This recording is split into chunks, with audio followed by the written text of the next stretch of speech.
Subscribe करें और bell दबाएं ताकि कोई खबर रह न जाए।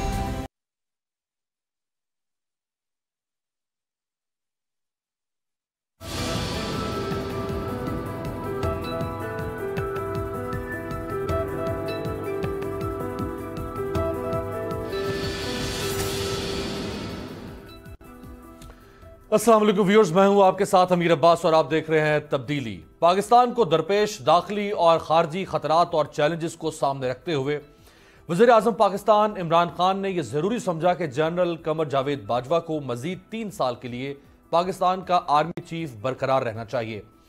मामला सुप्रीम कोर्ट में गया और सुप्रीम कोर्ट ने अपने फैसले में कहा कि एक्सटेंशन के खामोश सवाल का जवाब पार्लियामेंट कानून साजी के जरिए तलाश करे। मामला 3 दिन पहले कौमी असम्बली से कायमा कमेटी और अब मंगल तक दोनों ऐवानों से हल होता हुआ नजर आ रहा है। अगर मंगल तक आर्मी एक्ट में तरमीम हो जाती है तो इसका मतलब होगा कि पाकिस्तान की पार्लियामेंट 5 दिन में यह कानून बनाकर अपना काम मुकम्मल कर लेगी। इस कानून साजी में फुर्तियों का सबसे अहम पहलू आर्मी तरमीमी एक्ट का एक ही दिन में कौमी असम्बली की कायमा कमेटी से मंजूर हो जाना है।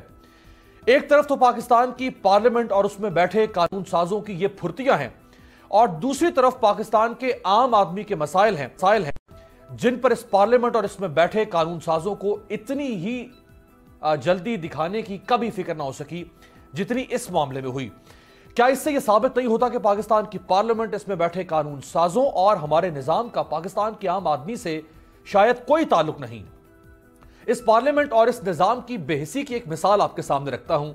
जनवरी 2018 में कसूर में ज़ैनब बच्ची का दिल दहला देने वाला वाकया पेश आता है। पूरे मुल्क में खौफ और दर्द की लहर पैदा हो जाती है। कसूर में एहतजाज और हंगामे फूट पड़ते हैं।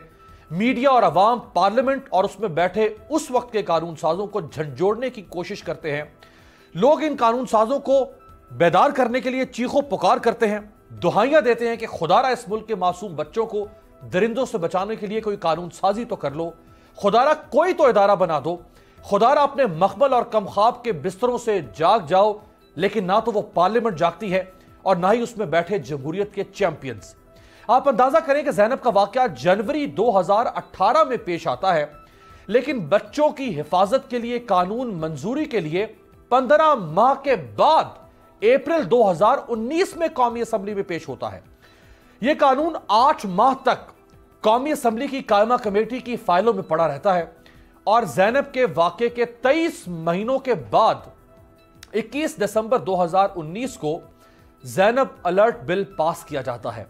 इस मुल्क में आर्मी तरमीमी एक्ट तो 5 दिन में पास हो सकता है, लेकिन इस मुल्क के मासूम बच्चों को दरिंदों से बचाने और महफूज जिंदगी देने का बिल 23 माह बाद कायमा कमेटी से पास होता है। हालांकि बच्चों के साथ होने वाला ऐसे वाकयात में हैरानकुन इजाफा देखकर तो इस पार्लियामेंट में बैठे जमहूरियत के चैंपियंस की रात की नींदें तक हराम हो जानी चाहिए थी। लेकिन जमहूरियत के ये सब चैंपियंस ज़ैनब की मौत पर मगरमच्छ के आंसू बहाकर इक्तदार की जंग के लिए इलेक्शन 2018 में गुम हो गए। आप एक साल पहले 19 जनवरी 2019 को सानिया साहिवाल में मरने वाले बेकसूर मियां बीवी और उनकी 13 साल बेटी की दर्दनाक मौत ही को देख लें। वज़ीर आज़म ने वाकये के फौरी बाद ट्वीट की जिसमें कहा गया कि सानिया साहिवाल पर पाकिस्तानी अवाम का गम गुस्सा हक बजानिब है और मैं कौम को यकीन दिलाता हूं कि न सिर्फ जिम्मेदारों को मिसाली सजा मिलेगी बल्कि मैं पंजाब पुलिस के पूरे ढांचे का असर नौ जायजा लेकर इस्लाहात का अमल शुरू करूंगा। इस वाकये को भी 1 साल हो चुका है, लेकिन जिम्मेदारों को इबरतनाक सजा तो क्या खाक मिलना थी। वज़ीर आज़म तो पंजाब पुलिस में इस्लाहात का अमल तक शुरू न कर सके। मौजूदा कौमी असम्बली के पहले पार्लिमानी साल में 50 से जायद बिल मुख्तलिफ स्टैंडिंग कमेटियों में पड़े रहे लेकिन मंजूर ना हो सके। पूरे साल में कौमी असम्बली सिर्फ 10 बिल मंजूर कर सकी, जिसमें 2 मिनी बजट और 1 फाइनेंस बिल भी शामिल था। इस मौजूदा पार्लियामेंट को मुंतखब हुए अब 17 माह हो चुके हैं, लेकिन इस पार्लियामेंट और इसमें बैठे पार्लियामेंटेरियंस ने जनूबी पंजाब से लेकर हजारा सूबा बनाने तक का वादा किया था, लेकिन 17 माह बाद भी नतीजा सिफर। इन्होंने 200 साल पुराने गले सड़े अदालती निजाम में इस्लाहात लाने का वादा किया था, लेकिन 17 माह बाद भी नतीजा सिफर। इन्होंने 9 आबादियाती दौर की जालिमाना पुलिस से लेकर आमराना ब्यूरोक्रेसी तक में इस्लाहात लाने का वादा किया था, लेकिन 17 माह बाद भी नतीजा सिफर। और अगर फिर यही पार्लियामेंट और इसमें बैठे पार्लियामेंटेरियंस सिर्फ 5 से 6 दिन में आर्मी एक्ट में तरमीम मंजूर करने के लिए दिन रात एक कर दें, तो फिर क्या यह कहना गलत होगा कि यह निजाम, पार्लियामेंट और इसमें बैठे पार्लियामेंटेरियंस किसी स्टेटस को का हिस्सा हैं, जो अपने और दीगर साहिबान इक्तदार के लिए तो रातों को जाग सकते हैं, लेकिन अवाम के लिए तब भी नहीं जागते जब इनके कानों में मसाइल का सूर फूका जा रहा हो। मेरे साथ जो 4 मोतबर शख्सियात मौजूद हैं, जनरल रिटायर्ड एजाज अवान साहब, सियासी और दिफाई तज्ज़िया निगार, हमें इस्लामाबाद से ज्वाइन कर रहे हैं, आपका बहुत शुक्रिया। रजा रूमी साहब पाकिस्तान के सीनियर सहाफ़ी हैं, हमारे साथ मौजूद है वीडियो लिंक पे लाहौर से। हुमा बकाई साहिबा सीनियर पॉलिटिकल एनालिस्ट, हमें ज्वाइन कर रही है वीडियो लिंक पे। और बैरिस्टर गुल नवाज खान साहब हमें ज्वाइन कर रहे हैं लंदन से। बरतानिया में मुकीम पाकिस्तान के जो चंद नोटेबल लॉयर्स हैं उनमें से एक हैं बैरिस्टर साहब, आपका बहुत शुक्रिया। आप ही से आगाज़ करता हूँ बैरिस्टर साहब, ये जो आर्मी तरमीमी एक्ट है उसको बिल्कुल हम इसके साथ जोड़ नहीं रहे, वो एक अलहदा बहस है, लेकिन हमारा सवाल ये कि किसी एक मामले पे तो हमने इनकी फुर्तियां देख ली कि कौमी असम्बली में एक ही दिन में स्टैंडिंग कमेटी से पास, अब कल 6 तारीख को फिर असम्बली का इजलास बुला लिया है, लेकिन बाकी मसाइल उन पर कोई नजर नहीं इनकी। Thank you very much, Amit साहब. Thank you very much for having me in your great program. और मैं इसके लिए आपका मशकूर हूँ। मैं आपकी भी सारी कमेंट्री जो है वो बड़े गौर से सुन रहा था, और जो आपने बातें की ये एक आम पाकिस्तानी की या एक ओवरसीज पाकिस्तानी की सबकी यही बात है जो आप उसको रिप्रेजेंट कर रहे थे बिल्कुल ठीक तरीके से। देखिए, 2 किस्म के मैटर्स होते हैं। एक होते हैं नेशनल लेवल के इश्यूज होते हैं, उसी से लिंक्ड होते हैं कुछ पब्लिक लेवल के इश्यूज होते हैं जिन पे एक्स्ट्राऑर्डिनरी जो है वो उस पे कुछ जो कि इम्पैक्ट होने वाला होता है, ऐसा होता है, तो उसके ऊपर कुछ रूटीन से हटके कुछ सम टाइम जो है उसकी कार्रवाई की जाती है। दूसरे कुछ होते हैं वो होते हैं रूटीन के हिसाब से। अगर हम देखें अभी रिसेंट जो एक लॉ पास होने जा रहा है with in very short time of time, उसके ऊपर सारा अमल दरामद भी हो रहा है। यू राइटली सेड कि बाय ट्यूसडे तक ये शायद कंप्लीट भी हो जाएगा। इस पे कोई हरज नहीं, ऐसा होना चाहिए था क्योंकि ये एक नेशनल इशू एक है, एक बड़े अदारे का मैटर है, इसके लिए आम एग्री की होना चाहिए। लेकिन इसके साथ साथ जो बाकी बातें आपने कही उनका भी बिल्कुल पब्लिक लेवल के वो इश्यूज हैं, वो बल्कि पूरी सोसाइटी को, पूरे माशरे को जगा देने वाले वो मैटर्स थे। नॉट ओनली पाकिस्तान बल्कि आउट ऑफ पाकिस्तान, जहां भी जो भी कंट्रीज ह्यूमन राइट्स के ऊपर बिलीव करते हैं, ये इंसिडेंट कहीं पे भी हो आज दुनिया के अंदर, तो विद इन मतलब है कि सेकंड्स के अंदर वायरल चीजें हो जाती हैं। तो बड़ी शर्मिंदगी मतलब उस वक्त हुई जिस वक्त जैनब का मैटर हुआ। उसके बाद जो APS जो में हुआ था 2014 में जो इंसिडेंट बहुत बड़ा हुआ था, वो बड़ा एक ट्रेजेडी थी पाकिस्तान में जो हुई थी। उनके ऊपर तो APS के ऊपर तो बड़ा जल्दी इस पे क्विक एक्शन हुआ, सबने देखा, और उसके माशाल्लाह आज रिजल्ट जो हैं वो भी आपके सामने हैं कि बड़ा अमनो मान उन बच्चों की शादी की वजह से, मैं समझता हूँ कि उनका खून जो है उन्होंने कुर्बानी दी, उसका देखते हैं। लेकिन जैनब एक बेसिकली एक अलामती मैटर के तौर पे सामने आया, बहुत ज्यादा टाइम लिया गया। ऐसा किसी लिहाज से भी मैं समझता हूँ कि जो इस किस्म के इश्यूज होते हैं, जो पब्लिक के मैटर होते हैं, उनको भी इसी जो है वो स्पिरिट के साथ उनको डील होना चाहिए। अगर इन स्पिरिट के साथ डील नहीं होंगे तो फिर इस गवर्नमेंट का जो आई ही इसी मैनिफेस्टो के ऊपर थी कि हमने चेंज लेके आनी है और हमने एक्सपेडाइट करना है मामलात को। बिल्कुल ठीक है, हमने एक्सपेडाइट करना है, इस हुकूमत का ये नारा था, एक्सपेडाइट करना है, ना कि मामलात फाइलों में और कमेटियों में घूमते रहेंगे।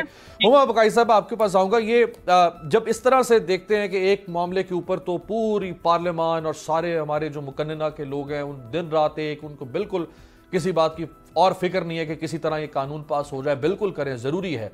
अगर समझती है हमारी हुकूमत और ऑपोजिशन की ये जरूरी है, बिल्कुल करें, और अदालत का भी हुक्म है। लेकिन इस मुल्क में और भी तो 22 करोड़ लोग बसते हैं, उनके भी तो मसाइल हैं, वो कब स्टैंडिंग कमेटियों से बाहर निकलेंगे?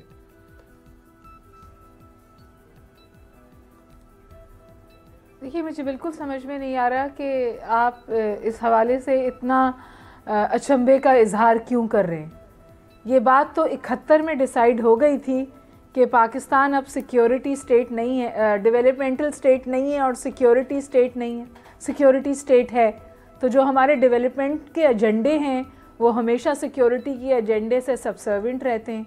जो ये फ़ैसला जल्दी हुआ, मैं इसके बहुत फेवर में हूँ, इसे जल्दी होना ही चाहिए था, बिलखुसूस इस हवाले से कि जो सूरत हाल हमारे ईस्टर्न और वेस्टर्न बॉर्डर्स पर है और अब जो सूरत हाल ईरान से बन रही है। हमें ये चीज़ तो चाहिए थी। आपका बेसिकली जो सवाल है वो ये है कि हमारे सियासतदानों की जो तेज़ियाँ हैं या जो सियासतदानों की एफिशिएंसी है वो इस वक्त क्यों जागी और फ़लाँ चीज़ पे क्यों नहीं जागी। मेरे ख्याल है इसमें तो ना तो कोई इब्हाम है और ना कोई अचंभे की बात है। एक तो देखिए, यू नीड टू अंडरस्टैंड कि पावर बैलेंस क्या है। आप कोई किताब पिछले 20 साल में जो आई है पाकिस्तान के सिविल मिलिट्री रिलेशंस के हवाले से, वहाँ आपको ये बात वाज़े तौर पे नज़र आ जाएगी कि जो हमारा पावर इक्वेशन है वो मिलिट्री के हक़ में ज़्यादा है इस रियासत में। दूसरी अहम बात ये कि बाज़ तो ऑथर्स जो ख़ुद फ़ौज से ताल्लुक़ हैं, शुजा नवाज़ ने एक किताब लिखी है अभी द बैटल फॉर पाकिस्तान, उसमें वो बहुत वाज़े तौर पे कहते हैं कि जो सबसे बड़ी सियासी जमात पाकिस्तान में जो है वो पाकिस्तान की अफवाज हैं। और उसकी वजह है क्योंकि तवातुर के साथ जो पॉलिटिकल पार्टीज़ हैं जिनकी ये डोमेन होनी चाहिए, वहाँ पर ना तो डिलीवरी है और ना परफॉर्मेंस है और ना ट्रस्ट है। देखिए, अगर ये ट्रस्ट ना हो का फुकदान ना होता, इमरान खान एक पार्लियामेंट्री 2 फॉर्म ऑफ गवर्नमेंट के सिस्टम में तीसरी पार्टी के तौर पे कैसे उभरते और इलेक्शंस भी जीत लेते। ये इसी ट्रस्ट डेफिसिट का एहसास है। तो ना तो मुझे कोई इब्हाम हुआ इस चीज़ से, ना मुझे कोई अचंभा हुआ, क्योंकि ये तो जेनेसिस है पाकिस्तान की स्टेट का। हम सिक्योरिटी स्टेट हैं और अगर कोई सिक्योरिटी के हवाले से इशू आता है तो उस पर हमारा थ्रस्ट, हमारा काम, हमारा फोकस बहुत ज़्यादा होता है बनिस्बत डेवलपमेंटल इश्यूज़ के। तो चाहे कसूर का वाक़या हो, चाहे तालीम हो, चाहे सेहत। तो आप ये कसूर के वाक़े को इतने ज़ोर शोर से बयान कर रहे हैं, आप कोई भी सूरत हाल उठा लीजिए, बिल्कुल आप तालीम की सूरत हाल उठा लीजिए। अभी सारे सोशल मीडिया पे शोर मचा हुआ है, एक मैट्रिक पास शख्स को आपने वज़ीर तालीम लगा दिया, फिर आप उसको आके डिफेंड भी कर रहे हैं कि जी कोई बड़ी बात नहीं है, कोई बुराई नहीं है इसमें। तो जाहिर है जब इस किस्म के सवालात के आपके पास जवाब नहीं होंगे या आप उनको डिफेंड करेंगे, तो एक बात तो तवातुर के साथ हो रही है ना, वो ये हो रहा है कि जो आपका पॉलिटिकल फ्रेमवर्क है, जो सियासी डोमेन है, वो कम से कम होती जा रही है, कमज़ोर से कमज़ोर होती जा रही है। और अवाम भी, आप छोड़ दें कि सिक्योरिटी की सिचुएशन है, कराची में अगर गर्मी पड़ जाए ज़्यादा और लोग मरने लगे गर्मी से, तो फौज आपको बेल आउट करती है। बिल्कुल, अगर अर्थक्वेक आ जाए या फ्लड्स आ जाएं तो रेस्क्यू ऑपरेशंस फौज करती है। तो आप मुझे बताइए, मुझे बिल्कुल समझ में नहीं आ रहा कि आप इसी मुल्क में रहते हैं, बड़े हुए हैं, आपको इस बात पे इतना अचंभा क्यों है, आप इतने हैरान क्यों हैं? लावस के कि आपका इंट्रो बहुत इंटरेस्टिंग था। सही, बिल्कुल सही है। चले, थैंक यू। अच्छा रजा, आपके पास आऊँगा मैं। आज सिर्फ ये एक मामला नहीं है कि जिसमें बहुत उजलत दिखाई गई है, यानी कुछ और भी ऐसे मामला हैं। मसलन एक केस आपके सामने रखता हूं। मार्च 2019 में पंजाब असम्बली ने अपने जो मेंबर्स ऑफ असम्बली है उनकी तनख्वाहों में इजाफे का बिल 24 घंटे में कायमा कमेटी से, स्टैंडिंग कमेटी से मंजूर करवाया और फिर अगले 24 घंटे में पंजाब असम्बली से मंजूर करवा लिया। यानी 2 दिन के अंदर अंदर इन्होंने अपने मुफादात, एक है मुफादे आमा की लेजिस्लेशन, एक है इनके जाती मुफाद की या किसी और के मुफाद की। कि मुफादे आमा जो है कोई इसकी हैसियत नहीं है। अब अमीर, आपने जो अपने इब्तिदाइये में कहा, मैं उससे 100% मुत्तफिक हूँ। अब ये मसला और है कि मैं आपके जोश खिताबत का मुकाबला तो नहीं कर सकता लेकिन बात यह है कि यही मामला है। हुमा ने भी बड़ी अच्छी बात कही डेवलपमेंटल स्टेट की या उसकी प्रायोरिटीज़ की। मैं ये समझता हूँ कि समाजी तब्दीली का जो एजेंडा है वो हमारी अशराफिया का एजेंडा ही नहीं है। ख़ुसूसन हमारी पॉलिटिकल एलीट्स जो हैं, आप उनका पूरा रिकॉर्ड देख लें, वो जो काम भी करते हैं डेवलपमेंट का या सोशल सेक्टर में, तो वो वोटों की गर्ज से होता है कि भाई इसमें कितने वोट आपको मिल जाएंगे। एक पूरी इलेक्टोरल मशीन के हवाले से काम होता है, जहाँ पे लोगों की हकीकी ज़रूरियात और एवरीडे मसाइल हैं उसके ऊपर बिल्कुल वो तवज्जो नहीं होती। अब रहा ये जो आपने लेजिस्लेशन की बात की है, देखिए ये तो एक तो ये कि मामला भी अर्जेंट नौयत का है। उसकी वजह यह है कि दुनिया में कहीं मैं तो इस बात पे हैरान होता हूँ कि सुप्रीम कोर्ट ऑफ पाकिस्तान ने ये फ़ैसला दिया और फिर उसके बाद गवर्नमेंट रिव्यू में गई। ये कहाँ होता है कि आप एक मुल्क के इतने अहम और हसास इदारे के चीफ को आप गू मगू की कैफियत में डाल दें कि हरचंद है कि नहीं है, 6 महीने में ये बिल पास होगा या वो होगा। ये अवलीन तौर पर तो ये होना ही नहीं ऐसा चाहिए था, क्योंकि इससे जो ख़तरात पाकिस्तान को लाहक है और अभी हमने देख लिया जो ईरान में अभी हो रहा है, और ये चीज़ें कभी भी होती है। उसके अलावा मोदी की जो धमकियाँ और उसके वहाँ पे इंडियन आर्मी के जनरल्स के जो बयानात हैं वही काफ़ी होते हैं टू अलर्ट एवरीवन कि भाई आप इस सिचुएशन में नहीं डाल सकते मुल्क की फ़ौज को। तो वो मामला एक अर्जेंट नौयत का है। लेकिन आपकी बात में बिल्कुल वज़न है कि उसके बरक्स गवर्नमेंट की जो है पॉलिसी बकाया लेजिस्लेशन के लिए या पॉलिसी के मैटर्स के लिए वो बिल्कुल स्लो रही है। उसकी बुनियादी वजह ये रही है कि पीटीआई की गवर्नमेंट का ये ख्याल था कि चूँकि अपोजिशन सारी चोर और करप्ट है उनके बगैर वो हुकूमत चला लेंगे। लेकिन मसला है कि पार्लिमानी निज़ाम जो है उसमें अपोजिशन के बगैर काम होता नहीं है। यहाँ भी इसलिए ये हो रहा है, अपोजिशन की पार्टीज़ भी इसमें, एक तो ये कि मामला कौमी सलामती का है नंबर एक, नंबर दो ये है कि ज़ाहिरी बात है हमने देखा पिछले चंद हफ्तों में महीनों में कि अपोजिशन को रिलीफ भी मिला है कोर्ट्स की जानिब से और दीगर हलकों की जानिब से, और वो फिर एक उस पोजीशन में आ गए हैं कि वो एक बिल के ऊपर बातचीत कर सकें। यही काम अगर पीटीआई गवर्नमेंट करे सूबे के लेवल के ऊपर और मरकजी लेवल के ऊपर तो शायद ये तातुल और जो ताखीर हो रही है कि अभी तक सॉरी फॉर इंटरप्शन, आपने कहा कि नहीं हो सकती, कोर्ट्स की तरफ से भी रिलीफ मिला है और दीगर इदारों की तरफ से, तो अगर मामला किसी का कोर्ट में हो तो कोर्ट तो रिलीफ दे सकती है, फिर और कौन दे सकता है कोर्ट के अलावा? देखिए अब ये अमीर, ये इस तरह की बातों में आप भी जानते हैं और मैं भी जानता हूँ, ये कहना जो है आसान नहीं होता। लेकिन आप समझ रहे हैं कि मेरा इशारा किसकी तरफ है। मैं ये कह रहा हूँ कि एक पॉलिसी थी टुवर्ड्स पीपीपी और पीएमएलएन, वो पॉलिसी जो है उसमें रिवर्सल हो रहा है और वो रियासत के इदारों की तरफ से हो रहा है, उसमें अदलिया भी शामिल है, लेकिन सिर्फ अदलिया नहीं है।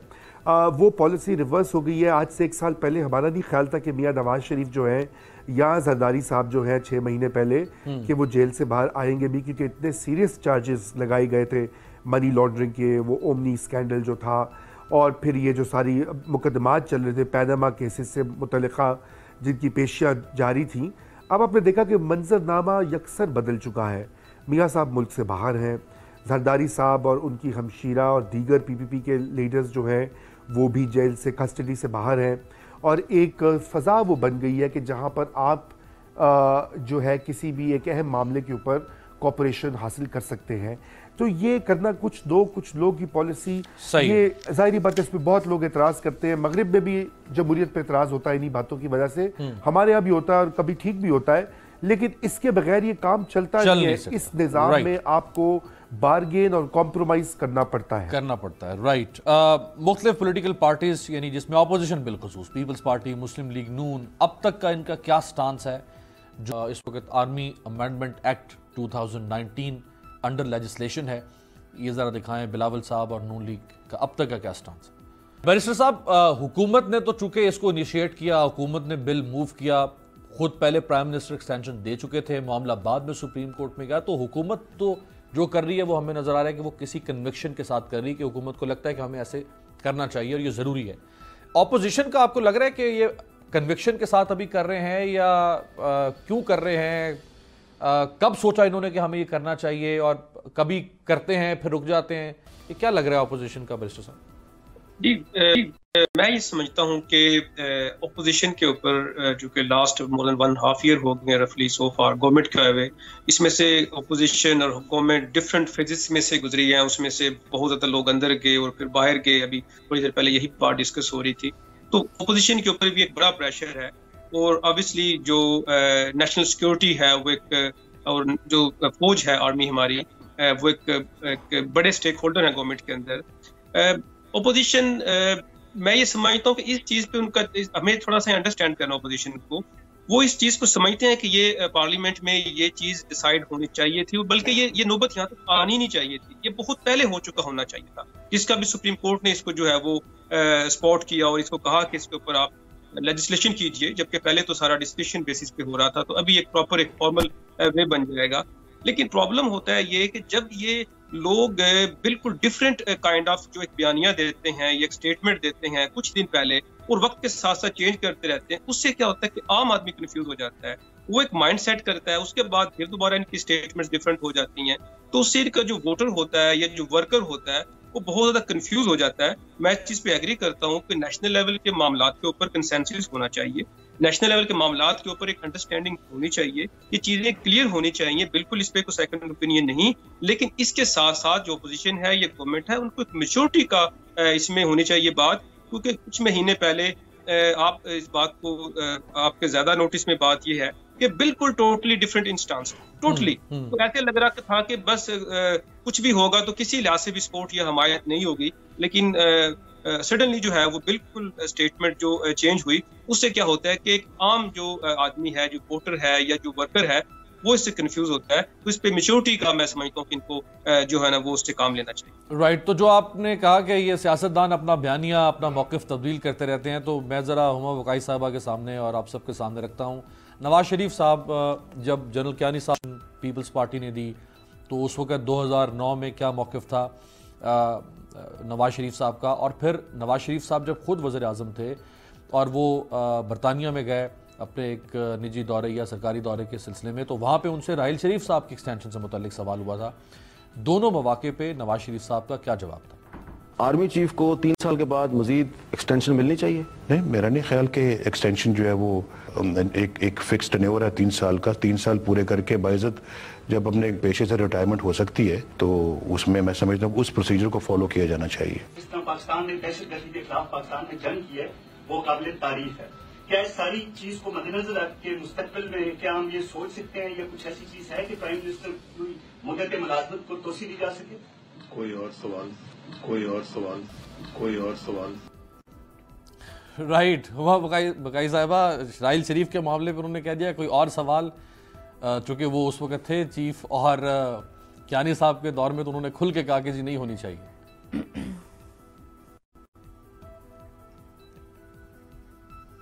देखिए, ज़ाहिर है सियासतदानों की मजबूरी होती है और उन्हें पॉलिटिकली राइट बात कहनी पड़ती है। और इस वक्त भी आप देखिए कि जो बिलखुसूस PMLN के जो लोग हैं, जो उनके कारकुनान हैं, जो उनके बड़े इम्पोर्टेंट मेंबर्स हैं, आपको एक फेस सेविंग, एक डैमेज कंट्रोल, एक एलिमेंट ऑफ शर्मिंदगी नज़र आती है जब वो मीडिया पे आ रहे, क्योंकि उनका चेहरा और उनकी बॉडी लैंग्वेज उनके अल्फाज का साथ नहीं दे रहे।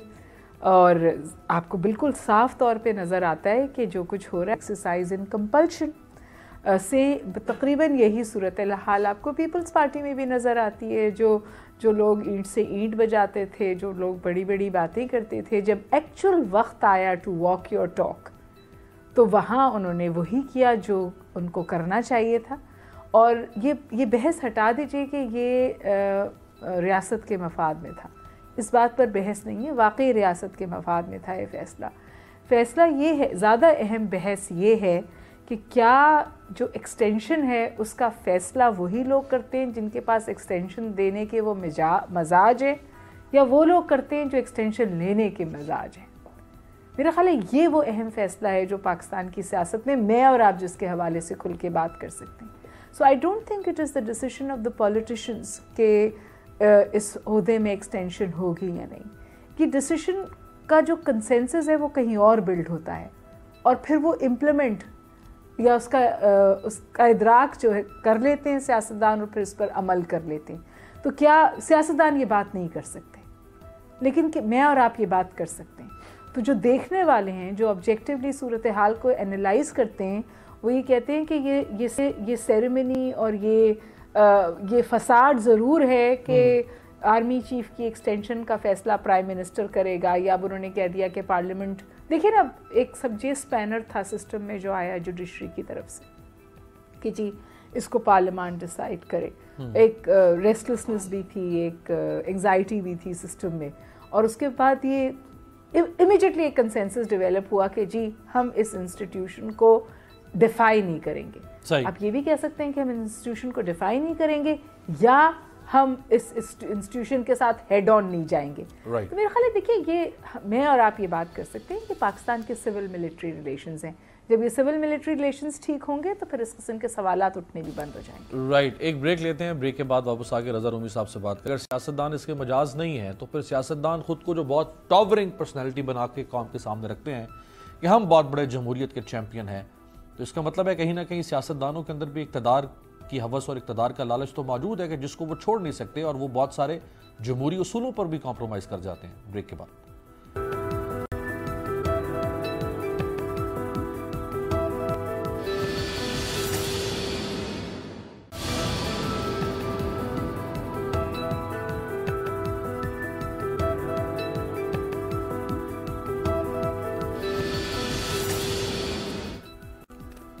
ब्रेक के बाद खुश आमदेद। रज़ा रमीर साहब, ब्रेक से पहले बात हो रही थी कि सियासतदान मजाज नहीं है कि वो इनकार कर सकें, और ये कंसेंसस कहीं और डेवलप होता है और फिर सियासतदान उसको इम्प्लीमेंट करते हैं, जो भी पार्टी जो है वो हुकूमत में हो। जैसे आज तहरीक इंसाफ है, तो फिर जिस तरह पीपल्स पार्टी, मुस्लिम लीग नून, जो तासुर इन्होंने दिया इलेक्शन से पहले कि जी हम तो वोट को इज्जत दे रहे हैं और हम जमहूरियत के लिए लड़ रहे हैं और हम टैंकों के आगे लेट जाएंगे और हम तो तुर्की वाला काम कर देंगे, तो फिर इसका मतलब है कि पॉलिटिकल मटेरियल जो है उसके अंदर भी कहीं ना कहीं तो कोई डर्ट मौजूद है ना। बिल्कुल मौजूद है। और दूसरी बात यह कि हाथी के दांत दिखाने की और खाने की और वाला जो है मुहावरा वो सादिक आता है।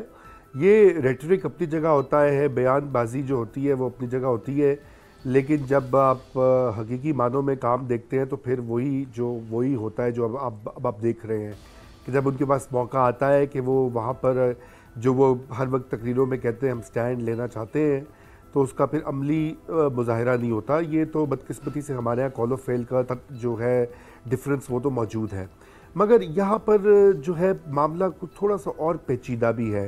वो पेचीदा इसलिए कि देखिए, पहले जो हुकूमत वक्त है उसने ये फ़ैसला कर लिया था कि जनरल बाजवा साहब को एक्सटेंशन देनी है, और अगस्त का ख़त जो है वो भी मंजर आम पर आ गया। वो बाद में कोर्ट्स ने जिस अंदाज से हेयरिंग की, जिस अंदाज से वो पिटिशन उन्होंने एक्सेप्ट की, वो भी एक अजीबोगरीब मामला था।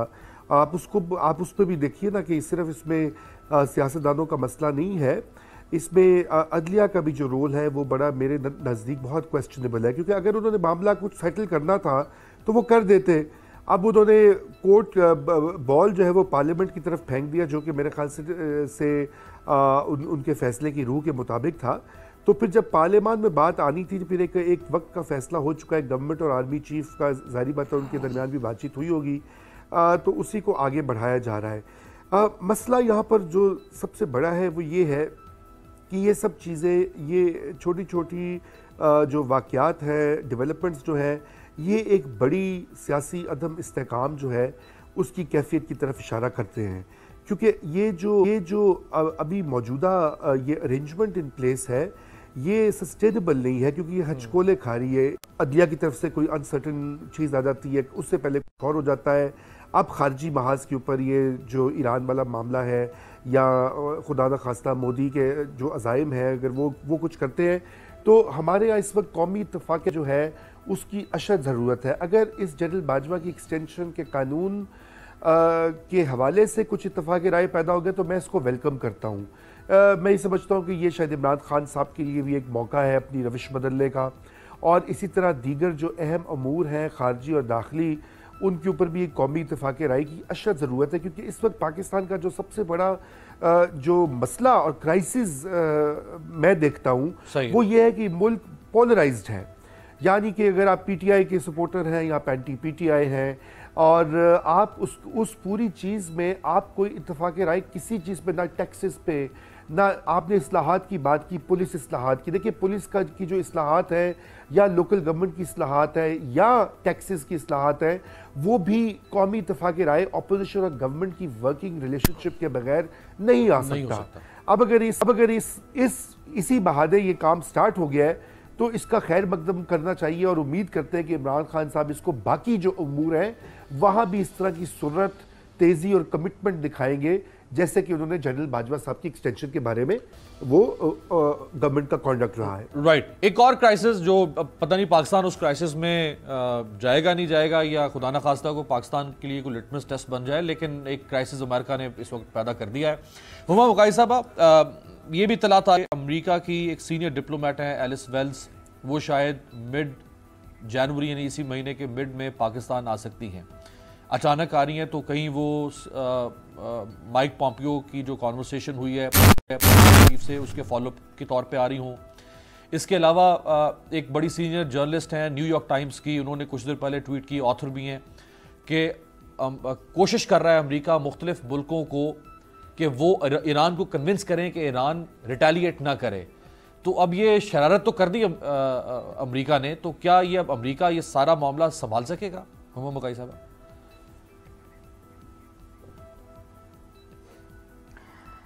देखिए, मेरे ख्याल है कि सिचुएशन बहुत ज़्यादा मखदूश है और हम बहुत करीब हैं शायद एक और गल्फ़ वॉर के, अगर स्ट्रैटेजिक रिस्ट्रेंट का मुजाहरा ईरान नहीं करता, क्योंकि इनिशिएटिव तो एक रेड लाइन जिसे कहते हैं ना, वो तो अमेरिका ने क्रॉस कर ली। Trump has crossed a red line, और उसके बाद जिस तरह का वोकल रिएक्शन आया ईरान से, वो जाहिर है कि इस बात का आकाश है कि they don't see it as an empty threat. वो शायद कुछ करने जाएंगे जिसको प्री एम्प्ट करने के लिए एक और बहुत सख्त स्टेटमेंट दिया ट्रंप ने, जहां उन्होंने कहा कि हम 52 ईरानियन इंटरेस्ट पर अटैक करेंगे अगर, और उसको उन्होंने कोऑर्डिनेट किया उन 52 होस्टेजेस से जो ईरान ने अमरीकी होस्टेज लिए थे। अच्छा, सॉरी फॉर इंटरप्शन, ट्रंप ने 52 कहा है ईरानियन इंस्टॉलेशंस का, और ईरान ने जवाब दिया है कि हमारे पास भी आपकी 35 इंस्टॉलेशंस की तफसील है और इसराइल का कैपिटल है, हम उसके ऊपर कर देंगे। एग्जैक्टली जी, तो मेरा ख्याल है कि ये जो इस वक्त वॉर ऑफ वर्ड्स है, अगर ये हकीकत में तब्दील होती है तो ये तो वाकई तबाही की शुरुआत हो जाएगी। तो ज़ाहिर है दोनों तरफ से कोशिश होगी, या पूरी दुनिया की इस वक्त कोशिश होगी कि इन टेंशन्स को हम नीचे लाएं, क्योंकि अभी यूके ने फ़ौरन यूएस से कहा है कि it is in the interest of none, it's none in the interest of none कि ये एस्केलेशन ऑफ वायलेंस हो या एस्केलेशन ऑफ कॉन्फ्लिक्ट हो। इसी तरह ISPR का भी आज बैलेंस स्टेटमेंट आया है कि जी हम अपनी ज़मीन किसी के ख़िलाफ़ इस्तेमाल नहीं होने देंगे।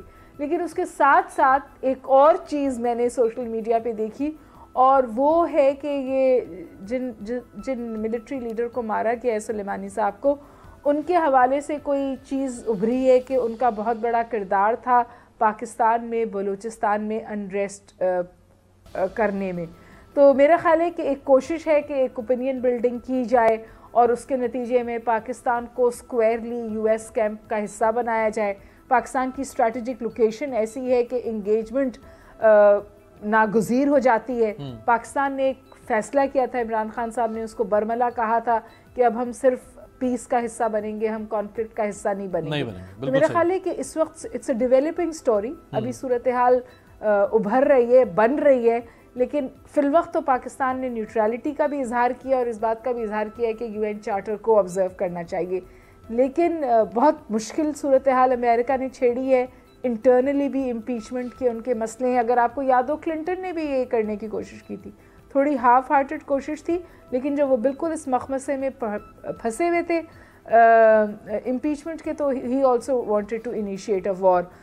क्लिंटन से बहुत ज़्यादा एडवेंचरस, बहुत अनअवेयर ऑफ कॉन्सिक्वेंसेस तरह के प्रेसिडेंट हैं। तो वहाँ से एक वाकई जिसे कहते हैं ना सीरियस रेड लाइन वो क्रॉस की गई है। राइट। और ईरान में जो गुस्सा है उसका आपने सूरत हाल देख ली। तो हमारा तो सबसे बड़ा चैलेंज इस वक्त ये है कि हम इस पूरी सूरत हाल में न्यूट्रलिटी मेंटेन करें। पाकिस्तान के लिए सबसे बड़ा चैलेंज है, पाकिस्तान की अहम तरीन जरूरत। जनरल साहब, जैसे हुमा वकाई साहब ने कहा कि रेड लाइन तो क्रॉस कर चुका है अमेरिका, और जो सेंटिमेंट्स हैं इस वक्त ईरान के अंदर वो बहुत अग्रेसिव हैं, और सिर्फ ईरान में नहीं, इराक के अंदर भी। और उनकी जो डेड बॉडी है कासिम सुलेमानी साहब की, वो पहुंच चुकी है ईरान। मंगल को उसकी तदफीन होगी किरमान, जहाँ से उनका ताल्लुक है, किरमान सूबे से। और अब ये हज़ारों की तादाद में, ये मैं फुटेज दिखा रहा हूँ जनरल साहब, ये हज़ारों की तादाद में लोग या लाखों की तादाद में, ये कहना बड़ा मुश्किल है। जहाँ तक हद निगाह तक सड़कें, पुल, बाज़ार, चौक चौराहे वो भरे हुए हैं लोगों से, यानी लोग गुस्से में हैं। और जो ईरानी लीडरशिप है, प्रेसिडेंट से लेके और उनके सुप्रीम लीडर तक, वो खुद उस एक्सटेंट की स्टेटमेंट्स दे चुके हैं कि अब हम इनकी खुशियों को जल्द मातम में तब्दील कर देंगे। तो अब किस तरह ईरान के लिए भी बड़ा मुश्किल हो जाएगा अपनी पब्लिक कंजम्पशन के लिए, जनरल साहब, कि वो इस पे खामोशी इख्तियार कर जाए।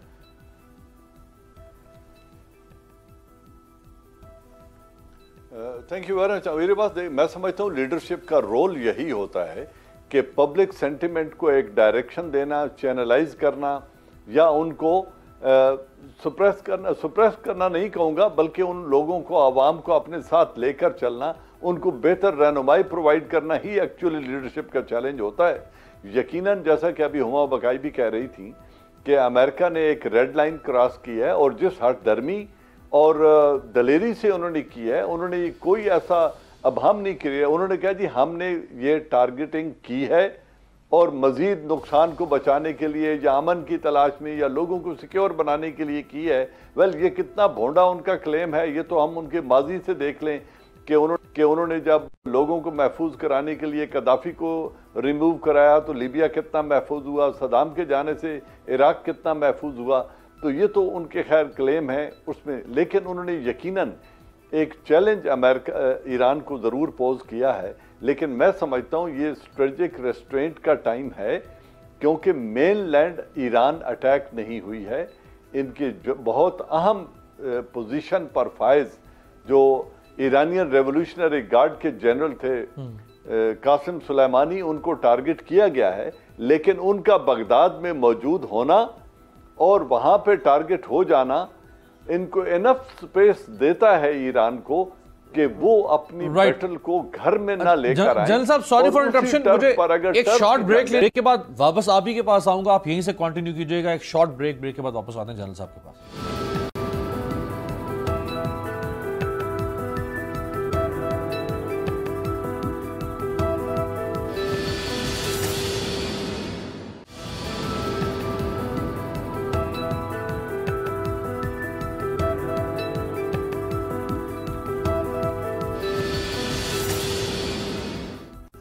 ब्रेक के बाद खुश आमदीद। जनरल साहब, एक तो आप अपनी बात मुकम्मल करते हैं, सेकेंडली हमें पता है ये पिछले 40 साल की जो ईरान अमेरिका राइवलरी है, फिर ईरान इसराइल राइवलरी है, ईरान खुल के ईरान का तो ये नारा बन चुका हुआ है, मर्ग बर अमरीका मुर्दाबाद अमरीका, मर्ग बर इसराइल मुर्दाबाद इसराइल। और अब अमरीका ने उनके सुप्रीम लीडर के बाद जो दूसरी बड़ी शख्सियत है उसको और एक बड़े भौंडे तरीके से एक दूसरे मुल्क में जाके जो है वो उनको मार दिया है। तो अब कहने को तो ये हम यहां बैठ के तो कह सकते हैं कि ये लीडरशिप का काम है कि वो पब्लिक सेंटिमेंट्स को किसी तरह से टोन डाउन करे, लेकिन प्रैक्टिकली हो सकेगा जनरल साहब?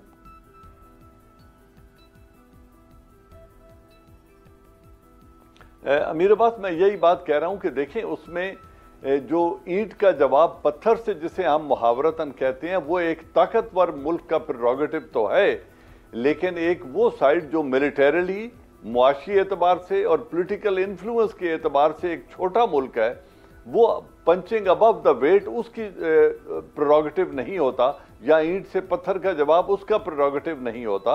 मैं समझता हूं अगर वो स्ट्रेटेजिक रेस्ट्रेंट एक्सरसाइज करें और मुनासिब वक्त पर क्विड प्रो को जिसे कहते हैं, उनके एक अहम जनरल को निशाना बनाया गया है, अगर वो इसी तरह की किसी शख्सियत, अमेरिकन शख्सियत को किसी और जगह पर इसी रीजन में टारगेट कर देते हैं, तो मेरे ख्याल में ये एक बड़ा बिफिटिंग रेस्पॉन्स होगा। लेकिन इस जंग को उठाकर अपने घर न लाना खुद ईरान की बेहतरी इसी में होगी, क्योंकि अगर वो ऐसा करेंगे कि वो कोई रैश एक्शन लें या बड़ा टारगेट चुने, किसी अमेरिकन एम्बेसी को चुने और उस पर हमला आवर हो जाएं, और अमेरिका जो रिटेलिएट करने की पावर भी रखता है, उसके मुआविन रीजन में भी मौजूद हैं, उसकी अपनी सलाहियत भी है, इजराइल उसके बिल्कुल साथ खड़ा है, और वो हमेशा से इस तलाश में रहे हैं कि ईरान के ऊपर हमले का कोई जवाज़ तलाश किया जाए। अगर वो जवाज़ उनको मिल गया तो इसमें यकीनन फिजिकल नुकसान ईरान का बहुत ज़्यादा होगा, और ये भी हो सकता है कि वो इसको एक इकोनॉमिक वेस्ट लैंड में बदल के रख दे अमेरिका, और फिर इनकी इंडस्ट्री, इनके ऑयल रिजर्व, इनके जो शोर की मजीद स्क्वीज कर दे, इनकी जो पोर्ट्स की फैसिलिटीज हैं, अगर उनको उन्होंने टारगेट कर दिया तो ईरान का बहुत ज्यादा नुकसान हो जाएगा। रजा रूमी साहब शॉर्टली बताएगा। देखिए, अभी तक अमेरिका ने अफगानिस्तान पर हमला कर दिया, इराक पर हमला कर दिया, लीबिया को अपने मुताबिक कर दिया, मिस्र आज उसके मुताबिक चल रहा है, शाम में कर दिया, और एक लंबी तारीख है उसकी। इवन ईरान में भी उसने मुसद्दिक का तख्ता उल्टा था शाह को लाने से पहले, लेकिन ईरान को कभी अमेरिका अटैक नहीं कर सका। उसने सैंक्शन जरूर लगा के उनकी कमर तोड़ दी है और मुख्तलिफ तरीकों से, लेकिन अटैक करने की जरूरत कभी नहीं हुई अमेरिका को। जी देखिए, अटैक तो उन्होंने नहीं किया, और उसकी वजह यही है कि ईरान जो है न सिर्फ ये कि वो एक मजबूत रियासत और अपने डिफेंस की काफ़ी हद तक कैपेबिलिटी रखता है, बल्कि पिछले 10-15 सालों में उसका हल्का असर बहुत ज़्यादा फैला है। इराक पे जो हमले के बाद और वहाँ की रियासत के ख़त्म होने के बाद जो नई वहाँ पर फॉर्मेशन उभरी हुकूमत और रियासती हवाले से, वो अब ईरानी कैंप में है। और इसी तरह उनका असर जो है वो मशरिक़ वस्ता में इस हद तक फैल गया है कि अब ये मौका आ गया है कि आपने देखा कि ये जो किया सदर ट्रंप ने, और उनके साथ जो है गल्फ़ की रियासतें भी उनकी इत्तेहादी हैं और वो भी काफ़ी देर से ये चाहती थी कि अमेरिका कोई कार्रवाई करे। अब सवाल है कि वहाँ तो ये मफादात की और तेल की और पैसों की जो भी जंग है और अपना हल्का जो वो है बढ़ाने का जो शौक है, हमारे यहाँ उसका जो इम्पैक्ट है वो बदकिस्मती से बहुत संगीन होगा, कोई भी साइड हम ले लें। अगर हम अमेरिका और सऊदी कैंप में जो हम हैं पहले से, तब भी हम कैटेगोरिकली आपने जो कहा ना कि कोई भी साइड ले लें तो हमारे लिए नुकसान होगा, इसलिए अब हम न्यूट्रलिटी कैसे मेंटेन रख सकते हैं? आपसे लास्ट क्वेश्चन होगा, कैसे पाकिस्तान न्यूट्रलिटी मेंटेन, क्योंकि पाकिस्तान पे दबाव तो डाला जाएगा, जैसे सेक्रेटरी पॉम्पियो ने कॉल कर दी, अभी अगर एलिस वेल्स आती हैं मुतालबात तो करेंगे, तो पाकिस्तान फिर क्या कैसे रखेगा न्यूट्रलिटी मेंटेन? क्योंकि अभी तो अमेरिका से भी हमने अपने ताल्लुकात ठीक किए हैं, प्राइम मिनिस्टर का बड़ा जबरदस्त रिसेप्शन हुआ था। पाकिस्तान देखिए, पाकिस्तान तो इसमें इस वक्त थर्ड पार्टी है ना। बात ये है कि ये जो अमेरिका ने रेड लाइन क्रॉस की है, क्या वो मज़ीद रेड लाइंस क्रॉस करने को तैयार है? और उससे भी ज़्यादा अहम बात यह है कि किस लेवल की रिटेलिएशन ईरान की तरफ से आती है। जनरल साहब बिल्कुल बजा फरमा रहे हैं, ईरान डायरेक्ट कॉन्फ्रंटेशन में नहीं जाएगा, लेकिन पूरे मिडल ईस्ट को और अमेरिका को पता है कि ईरान तो खेलता ही प्रॉक्सी वॉर पर है। ये ईरान की कैपेसिटी है कि वो उसने तकरीबन घुटने टिका दिए अमेरिका को मिडल ईस्टर्न पॉलिटिक्स में, और जिन ग्रुप्स को वो सपोर्ट करता है उसी की डेस्परेशन में ये रेड लाइन क्रॉस की गई जो की है।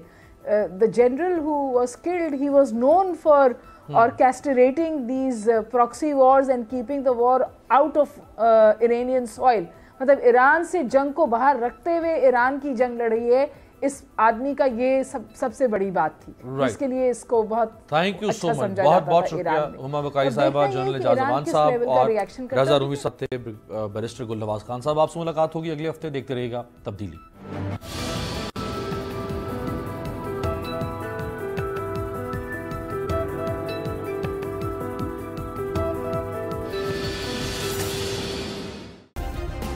सब्सक्राइब करें और बेल दबाएं ताकि कोई खबर रह न जाए।